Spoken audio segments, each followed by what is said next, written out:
దాదాపుగా 1,15,000 ఎకరాలకు సంబంధించి పత్తి, దాదాపుగా మరో 1,15,000 ఎకరాలకు సంబంధించి వేరుశనగ, మరో 2 లక్షల ఎకరాలకు సంబంధించిన మొక్కజొన్న, మరో దాదాపుగా 2 లక్షల ఎకరాలకు సంబంధించిన హార్టికల్చర్ పంటల మీద తీవ్రమైన ప్రభావం, దాదాపుగా 15 లక్షల ఎకరాల మొత్తం మీద తీవ్రమైన ప్రభావం కనిపిస్తూ ఉంది.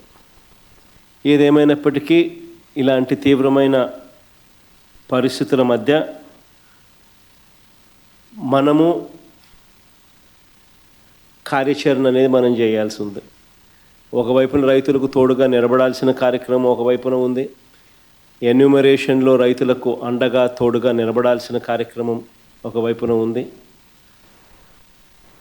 ఈ కార్యక్రమంలో భాగంగా చంద్రబాబు నాయుడు గారి ఈ హయాంలో రైతులు ఏ రకంగా నష్టపోయి ఉన్న పరిస్థితుల మధ్య ఎలా సాగుతూ ఉందనే చూడాలి.